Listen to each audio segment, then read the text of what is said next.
على سيد الأنبياء والمرسلين نبينا محمد وآله وصحبه أجمعين، أما بعد. أعوذ بالله من الشيطان الرجيم. قالوا سبحانك لا علم لنا إلا ما علمتنا إنك أنت العليم الحكيم. فرشتوں نے کہا اے اللہ تیری ذات پاک ہے، ہمیں تو بس اتنا ہی علم ہے جتنا تو نے ہمیں سکھا دیا ہے، تو ہی حقیقت میں علیم و حکیم ہے. چند باتیں ان آیات کے سلسلے میں آ چکی تھیں، کچھ مزید تربیت کے لیے یہاں چند باتیں عرض کی جائیں گی. سب سے پہلے یہ ہے کہ جب فرشتوں سے اللہ رب العالمین نے سوال کیا ان چیزوں کے بارے میں جن کو آدم علیہ السلام جانتے تھے، اللہ رب العالمین نے انہیں سکھا دیا تھا، تو فرشتوں کو علم نہیں تھا، تو فرشتوں نے کوئی جواب اپنی طرف سے نہیں گڑھا، کوئی جواب بنایا نہیں، بلکہ حقیقت کا اعتراف کیا. جو کچھ وہ جانتے تھے اور جو نہیں جانتے تھے اس کا کھلے دل سے اعتراف کیا اللہ رب العالمین کے سامنے کہ اللہ ہم تو کچھ نہیں جانتے، بس اتنا ہی جانتے ہیں جتنا تو نے سکھا دیا ہے، بتا دیا ہے، اس سے زیادہ ہم نہیں جانتے. یہ فرشتوں کی صفت ہے. انسانوں سے بھی یہی مطلوب ہے کہ جب انسان کسی مسئلے میں نہ جانے تو صاف صاف کہہ دے کہ مجھے نہیں معلوم. اسی لیے سلف صالحین کہا کرتے تھے یہ لا ادری یہ نصف علم ہے. اگر کسی مسئلے میں نہیں جانتا ہے تو یہ کہنا کہ ہمیں نہیں معلوم یہ آدھا علم ہے. جب آدھا علم ہے تو اس کو برتنا چاہیے، کیونکہ اس کے ذریعہ آدھا علم حاصل ہوتا ہے. جس مسئلے میں علم نہیں ہوگا، اگر ہم کہیں ہمیں نہیں معلوم، تو جس کے پاس علم ہوگا آپ کو بتائے گا، سکھائے گا، سمجھائے گا. اور آپ دعویٰ کریں علم نہ ہو کہ ہمیں علم ہے، تو پھر کیا ہوگا کہ آپ اس سے جاہل رہ جائیں گے اور مزید اس کے ذریعہ گمراہی کے شکار ہو سکتے ہیں.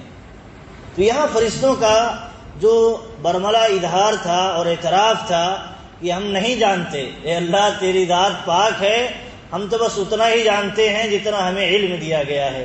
تو علم دیکھیے، مخلوقات کا علم جو ہے یہ محدود ہے. وما اوتیتم من العلم الا قلیلا. مخلوقات کو جو علم دیا گیا ہے وہ بہت محدود ہے، اور ہر ایک کو جو علم دیا گیا ہے وہ کیا ہے، ایک دوسرے سے محدود ہے. کسی کو بہت زیادہ علم دیا گیا ہے، کسی کو اسی میں بہت کم علم دیا گیا ہے.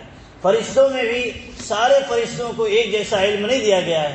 ایسے ہی انسانوں کو بھی سارے انسانوں کو ایک جیسا علم نہیں دیا گیا ہے. انسانوں میں بھی درجات ہیں، مرتبے ہیں، علم کے اعتبار سے بھی جیسے اور درجات میں مرتبے ہیں، ایسے ہی علم کے اعتبار سے بھی مرتبے اور درجات ہیں.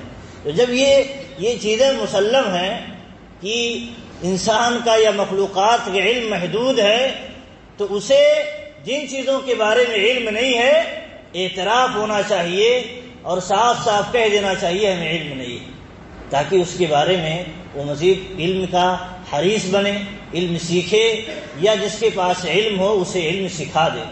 اور ایک بات یہاں یہ معلوم ہوتی ہے کہ جیسے فرشتوں نے کہا کہ ہمیں بس اتنا ہی علم ہے جتنا تو نے سکھا دیا ہے، تو اہل علم اس سے استدلال کرتے ہوئے کہتے ہیں کہ فرشتوں کا علم محدود ہے. ساری چیزوں کے بارے میں فرشتوں کو علم نہیں دیا گیا، فرشتوں کا علم محدود ہے. فرشتے جس کام کے لیے مکلف کیے گئے ہیں اسی کام کا انہیں علم سکھایا گیا ہے، بتایا گیا ہے. اس سے زیادہ کا علم انہیں نہیں دیا گیا ہے. جیسے کوئی پہاڑ کا فرشتہ ہے، پانی کا فرشتہ ہے، ہوا کا فرشتہ ہے، اس طرح الگ الگ کاموں پر فرشتے مامور ہیں، اللہ کے حکم سے مامور ہیں. تو انہیں اسی چیز کا علم دیا گیا ہے جس کام کے وہ مامور ہیں. کوئی سور پھونکنے کے لیے ہے، کوئی موت کا فرشتہ ہے، کوئی قبر کے اندر سوال و جواب کا فرشتہ ہے. تو ہر کام کے الگ الگ جو فرشتے ہیں تو ان کا جو علم ہے وہیں تک ہے، اسی کام تک ہے، اس سے زیادہ ان کا علم وسیع نہیں ہے. تو آدم علیہ السلام کو اللہ تعالیٰ نے فرشتوں کے سامنے برتری دی، ایک طرح سے انہیں ایک مقام دیا فرشتوں کے مقابلے میں کہ آدم علیہ السلام کو ساری چیزوں کا علم دے دیا. وَعَلَّمَ آدَمَ الْأَسْمَاءَ كُلَّهَا. آدم کو ساری چیزوں کا علم سکھا دیا۔ تو آدم علیہ السلام کو جب ساری چیزوں کا علم اللہ رب العالمین نے سکھا دیا اور فرشتوں کو ساری چیزوں کا علم نہیں سکھایا، ان کا علم محدود ہے، وہ جس کام کے لیے مکلف کیے گئے ہیں اسی کا علم ہے، تو اس طرح آدم علیہ السلام کی فضیلت فرشتوں پر بڑھ جاتی ہے، آدم علیہ السلام کا مقام فرشتوں سے بڑھ جاتا ہے علم کی بنیاد پر۔ تو اسی لیے اہل علم نے اس آیت کو علم کی بنیاد پر فضیلت جو حاصل ہوتی ہے اس کے لیے دلیل بنایا ہے کہ اللہ رب العالمین نے آدم علیہ السلام کو فرشتوں پر مقام دیا، ایک فضیلت دی، کس کی بنیاد پر؟ علم کی بنیاد پر، جو انہیں اللہ رب العالمین نے سکھایا تھا۔ اور اللہ رب العالمین نے آدم کو اس لیے سکھایا کیونکہ آدم علیہ السلام اس علم کے متحمل تھے اور اس علم کی انہیں ضرورت تھی، اس لیے اللہ رب العالمین نے آدم علیہ السلام کو سکھایا۔ فرشتوں کو ان ساری چیزوں کے علم کی ضرورت نہیں تھی، نہیں سکھایا۔ تو اللہ رب العالمین نے علم کے ذریعہ آدم علیہ السلام کو فضیلت بخشی۔ اسی علم کی بنیاد پر جب فرشتوں نے اعتراض کیا ہمیں تو نہیں معلوم، تو آدم علیہ السلام سے پوچھا گیا تو آدم علیہ السلام نے بتایا، تو آگے اللہ رب العالمین نے آدم علیہ السلام کا سجدہ کرنے کا حکم دیا۔ اللہ رب العالمین نے فرشتوں کو کہا آدم کا سجدہ کرو، اس کے متعلق باتیں تفصیل سے آئیں گی وہ سجدہ کیسا تھا، لیکن یہاں ابھی ایک بات یہ ہے جو کہ اللہ رب العالمین نے علم کی بنیاد پر آدم علیہ السلام کو انہیں برتری اور فضیلت دی ہے۔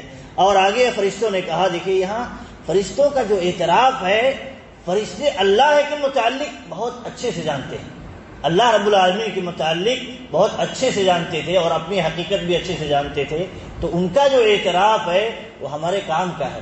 فرشتوں نے کہا انکا انت العلیم الحکیم، اے اللہ تو ہی حلیم ہے اور حکیم ہے، تو ہی علم والا ہے، سارا علم، ہر چیز کا جو علم ہے وہ اللہ تیرے ہی پاس ہے، کسی اور کے پاس نہیں ہے۔ جو تو اپنے علم سے کسی کو دے دے اتنا ہی اس کو نصیب ہو سکتا ہے، اس سے زیادہ کسی کو علم نہیں نصیب ہو سکتا ہے۔ تو فرشتوں کا یہ اعتراف دیکھیے ہمارے کام کا ہے کہ اللہ رب العالمین جب علیم ہے، ہر چیز کا جاننے والا ہے، ہر چیز کی باریکیوں کو جاننے والا ہے، ڈھکی چھپی ظاہر ساری چیزوں کو جاننے والا ہے، تو یہ کام کی چیز ہے کہ ہم احساس میں رہیں کہ اللہ رب العالمین کے علم کے باہر کوئی چیز نہیں ہے، اللہ کی گرفت کے باہر کوئی چیز نہیں ہے، تو ہم اللہ رب العالمین سے ڈریں، اللہ رب العالمین سے ڈریں۔ اور یہ احساس جب زیادہ زندہ رہتا ہے بندوں کے دلوں میں تو انسان اللہ رب العالمین سے کما حقہ ڈرتا بھی ہے، اور اللہ رب العالمین سے کما حقہ جو امید ہونی چاہیے امید بھی لگاتا ہے۔ اور یہ چیز جب کمزور ہو جاتی ہے، اللہ کے بارے میں معرفت، اللہ کے بارے میں علم، اللہ کیا طاقت رکھتا ہے، کیا علم رکھتا ہے، یہ جب ہم غافل ہو جاتے ہیں تو برائیوں میں مبتلا ہو جاتے ہیں، غفلتوں میں مبتلا ہو جاتے ہیں۔